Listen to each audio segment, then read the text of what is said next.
Magandang araw po mga kabarangay. Welcome to this week's Kapitan's Report. So, kamusta po tayo mga kabarangay?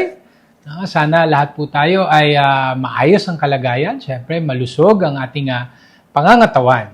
So, ano ba mga kaganapan sa ating barangay nitong nakaraang linggo? So, unang-una po, ang Barangay San Antonio ay patuloy sa ating mga DRRM efforts or disaster preparedness efforts dito po sa ating komunidad. So unang-una po kamakailan ay binisita po tayo ng mga representatives ng Save the Children and through a collaboration with the Pasig City Government, of course through our Mayor Vico Soto, ay pumapasyal sila sa ilang mga barangay upang makatulong o matulungan nila sa pag-fine-tune ng mga disaster preparedness plans or mga DRRM plans ng mga barangay. And syempre, nakakatuwa na nung makita nila ang ating DRRM plan, halos kumpleto naman daw.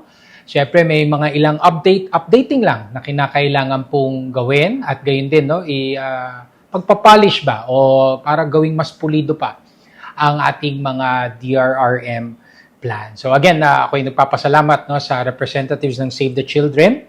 Gayon din sa Pasig City LGU, dito po sa napakagandang inisyatibo na ito, na consultation workshop para mas mapaigting pa natin, mas mapatibay pa natin ang mga DRRM plans ng mga barangay sa lungsod ng Pasig. Siyempre, nagpapasalamat din po ako sa ating barangay council and to the rest of our barangay workforce na umattend dito po sa workshop na ito. Maraming salamat and syempre, we do look forward na ating mas mapaganda pa at mas maging kompleto pa and up to date ang DRRM plan ng Barangay San Antonio. Syempre, di rin papaawat ang iba't ibang mga fire and earthquake drills na ating isinasagawa dito po sa ating komunidad. So, syempre, hindi lamang sa Ortigas CBD, kundi pati dito sa ating village ay nasimulan na rin ang ilan mga drills, mga evacuation drills dito po sa loob ng Antonio Village. So, kamakailan po, nagkaroon ng fire drill, unang-una sa JMT Corporate Condominium. Dito po yan sa may ADB Avenue sa Ortigas Center. At gayon din sa SAV Residences, sa General Kapinpin naman po ito sa loob ng Antonio Village. So again, may mga ilan pa tayong mga drills na gaganapin dito in the coming weeks.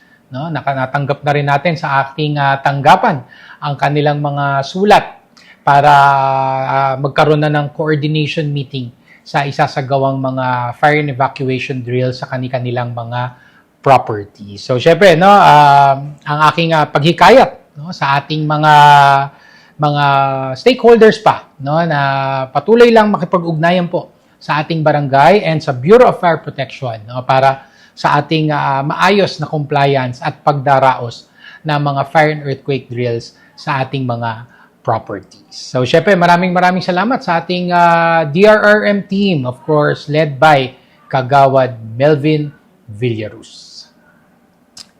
At syempre, ang bayanihan ay tuloy-tuloy din po sa ating barangay. So, kamakailan po, nagkaroon tayo ng ilang mga collaborations, lalong-lalo na pagdating po sa environmental protection. So, unang-una po dyan, ang patuloy na kolaborasyon and participation ng ating mga kaibigang mga guardians ng Barangay San Antonio. Ang guardians ay isang sa mga very active CSOs dito po sa Barangay San Antonio. At hindi lamang sila sa feeding or distribution of food packs very active, kundi sa kanilang very consistent na participation at pagsasagawa ng cleanup drives dito po sa ating barangay. So again, nagpapasalamat ako sa ating mga kaibigan mula sa guardians, at sana ay wag na wag po kayong magsasawa na tumulong sa ating komunidad.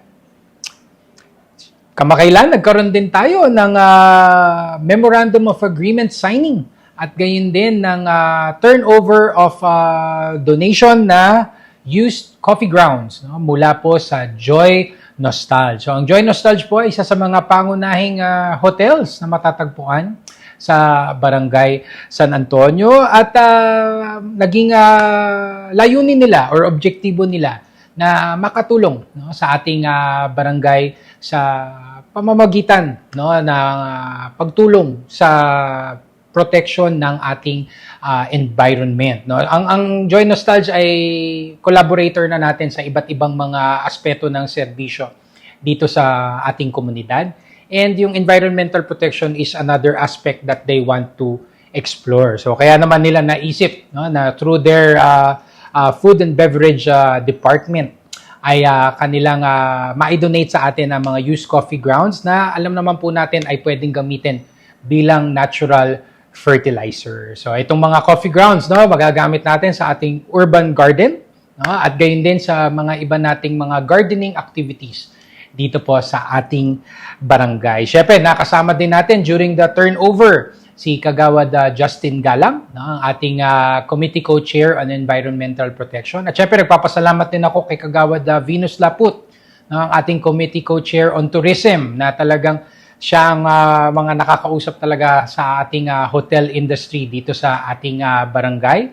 At na-touch base niya ang Joy Nostalge sa ating barangay para po sa environmental protection na collaboration po na ito. So marami pa mga kasunod. Ang objective ng or ang layunin ng Joy Nostalge ay maging very regular ang kanilang pag-turnover ng mga used coffee grounds dito po sa ating barangay. At doon din sa naging MOA signing, napag-usapan din namin na pwede pa nating i-expand yung mga possibilities na kung saan ay pwedeng maging involved ang Joy Nostalge sa mga environmental related activities ng Barangay San Antonio. So again, maraming salamat sa Joy Nostalge, and we do look forward to more fruitful collaborations with your organization. Siyempre, nagpapasalamat din ako sa ating mga kaibigan mula sa ABMOSI, the Association of Building Managers of Ortigas Center Incorporated, sa inyong naisagawang very successful na monthly fellowship meeting. At syempre, ang inyong lingkod, ang ating barangay ay muling naimbitahan ng ABMOSI. At syempre, during that fellowship meeting ay nakapagbigay tayo ng ilang mga announcements, mga updates natin sa iba't ibang activities po natin dito po sa ating barangay. So again, to their president, Engineer Paul Lazarte, and to the rest of the directors and members of ABMOSI, maraming salamat po for always welcoming BSA sa inyo pong mga activities. At syempre, again, dahil po dyan, ang aking patuloy na paghikayat sa ating mga stakeholders, mga CSOs po natin dito, na always welcome po. Always welcome po kayo sa Barangay San Antonio upang tayo maka-create ng iba't ibang mga collaborations, services para po sa ating mga kabarangay. At again, this is our goal, na ang ating barangay ay patuloy na maging inclusive, and again, to further empower ang ating mga community members dito po sa Barangay San Antonio. So mga kabarangay, ating mga ilang mga important reminders, mga announcements na rin po natin na very important, na talagang very relevant po. Ngayon, unang-una po, syempre, we're happy to share ng ating ang pag-transfer ng City Hall Annex Office mula po sa Barangay Hall ay nag-transfer na po sa Ayala 30th Mall. So ang City Hall Annex Office is yung tanggapan ng city government na tumatanggap ng payment ng amilyar or ng real property tax, at gayon din ito rin po ang tanggapan na nag-i-issue ng sedula. So effective May 2 ang kanilang pag-transfer. So again, malalaman rin naman natin yan, yung mga magbabayad ng amilyar, makikita nyo po na mas komportable, mas convenient rin po ang na-set up na opisina ng City Hall Annex sa may Ayala 30th. So syempre, sa ating mga business owners, alam naman po natin na ang Business Permits and Licensing Department ay naandun na sa Ayala 30th, yung business one-stop shop. And no, nakakatuwa na naandun na rin po ang bayaran ng amilyar. Again, bahagi po ito ng objektibo ng Pasig City Government para mas streamline, no, at mas maging accessible ang mga serbisyo ng lokal na pamahalaan po ng Pasig. So again, no, sa mga magbabayad ng kanilang amilyar, no, pwede na po kayong tumungo sa Ayala 30th Mall para doon na po gawin ang inyong transaksyon. Again, no, mas madali, no, wala na rin masyadong magrereklamo ng parking. Alam ko ang ating mga taxpayers, no, isa po yan sa inilalapit sa ating tanggapan na tuwing bibisita dito sa Barangay Hall, nahihirapan sa parking. So at least now, sa Ayala 30th, no, naando na po ang daming parking, no, at aircon, at syempre mas malaki ang waiting area para po sa ating mga mahal na taxpayers. At syempre sa mga kabataang San Antonio, no, ang aming pagpapaalala po, no, na tuloy-tuloy pa rin po ang ating Chikiting Ligtas program, no. Ito po ang ating programa ng in collaboration with the Pasig City Government at gayon din ang Department of Health, no. So ang Chikiting Ligtas program will run through until May 15. So ito po yung catch-up immunization program pagdating po sa oral polio vaccine. So sa mga hindi pa po nakakakuha, no, nakakatanggap ng serbisyong ito, maaari lamang pong tumungo sa ating BSA Health Center, no, makipag-ugnayan na po sa ating mga BSA Health Center staff para po matanggap na po natin itong napakagandang health program po ng Department of Health. Siyempre, nagpapasalamat din ako sa ating mga condominium property managers, no, na patuloy na nakikipag-ugnayan po sa ating tanggapan upang maisagawa din po ang Chikiting Ligtas, no, sa kanilang mga condominiums. And sa ating mga pet owners naman po, no, so ang ating barangay ay magkakaroon ng free anti-rabies and microchipping activity, no, sa May 14 po yan. No, dito po gagawin sa ating barangay hall sa may covered parking po natin. And this is a collaboration of the Sangguniang Kabataan, of course, led by SK Chairman Justin Garde, at gayon din ang Pasig City Veterinary Services Department. So again, this is free, wala pong bayad, no, both the anti-rabies vaccination and the RFID microchipping. So meron na po silang inihanda na online registration form. So it would be best, no, na magkaroon na tayo ng pre-registration online para na-manage din ang expectations namin, no, sa aasahan namin na darating na mga pets and mga pet owners sa araw po na ito. Pero no, kung gusto niyo naman mag-walk-in, no, halimbawa nalimutan niyo mag-online na registration, no, papayagan na rin naman po natin. Pero syempre kung may chance po mag-online registration, mas malaking tulong po ito para po sa amin. So sa mga iba na siguro nagkakaroon ng glitches, no, may na-encounter na ako na pag online registration hindi nag-go through, no, mag-message na lamang po kayo sa Facebook page ng ating Sangguniang Kabataan ng Barangay San Antonio, or hanapin nyo si SK Chairman, no, SK Chairman Justin Garde, no, para ma-assist niya kayo sa enlistment ng inyong mga pets na mag-avail po ng programa pong ito. So again, no, bahagi po ito ng ating objektibo para i-promote o itaas pa ang awareness on responsible pet ownership. Siyempre, hindi mawawala ang araw na merong magme-message sa akin na nakagat ng kanilang alaga, di ba, nakakalmot, no? So again, no, sikapin po natin na ang ating mga alaga, ang ating mga pets, no, ay kumpleto, no, ang kanilang mga bakuna, no, nang sa ganon ay hindi lamang para sa atin, no, mas safe para sa mga tao, kundi pati sa kalusugan na rin ng ating mga mahal na fur babies. And no, sa ating mga kabarangay naman po na PWDs, no, mga persons with disabilities, no, magkakaroon po tayo ng PWD validation, no, dito po sa ating barangay, sa ating multipurpose court.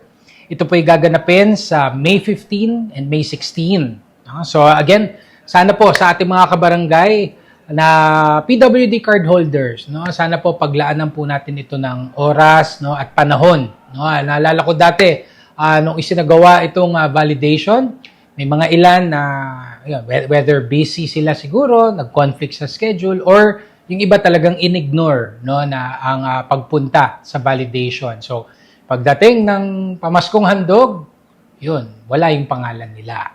So, again, no, ako'y nakikiusap no, sa ating mga kabarangay. No, please make time for this. No, ang objektibo po nito, no, again, is para malaman ang estado ng ating mga PWD card holders. Yung mga iba kasi expired na yung kanilang cards, or again, kaya may expiry ang cards kasi for this time being, maaring PWD card holder kayo. Pero after a certain number of years, no, gumaling na kayo dun sa disability na yon. So syempre, hindi na kayo pasok no, sa pagiging PWD card holder. Syempre, pamamaraan din para makita, no, unang-una kung buhay pa ba yung PWD card holder. Syempre, malaman kung talagang naninirahan pa dito yung PWD card holder na ito.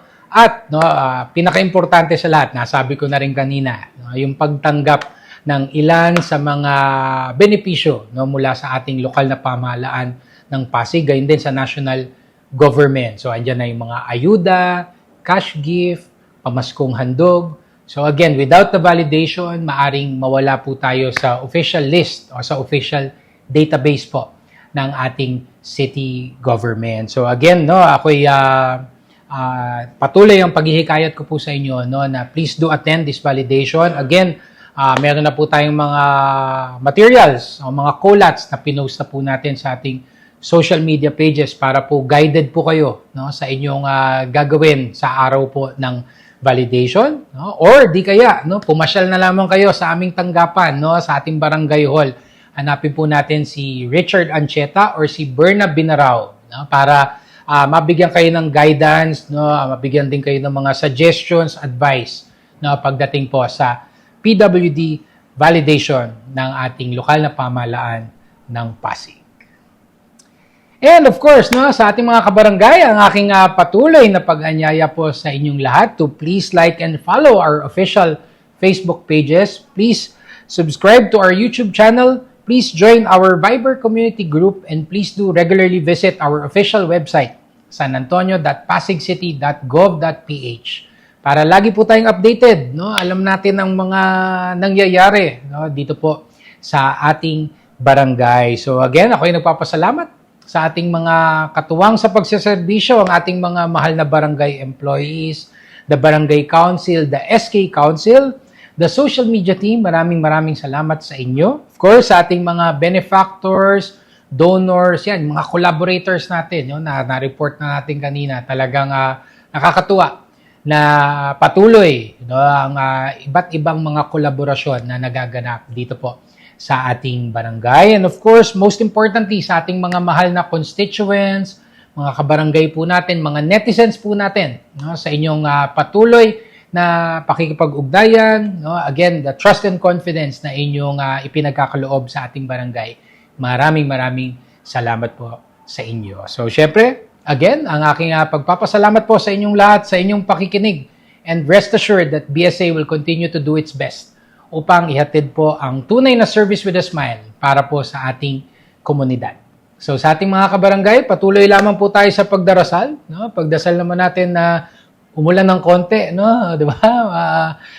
Again, naghihingalo na raw ang ating yung sa power, gayon din sa yung water supply, no? Nagkakaroon na ng konting wag naman sana maging crisis, no? Pero dahil sa init ng panahon na ganito, talagang apektado po lahat 'yan, no? Chain reaction po. So isama po natin 'yan sa ating mga dasal sa araw-araw. So sa ating mga kabarangay, mag-ingat po tayo lagi, stay safe always. And may God bless us all. Thank you.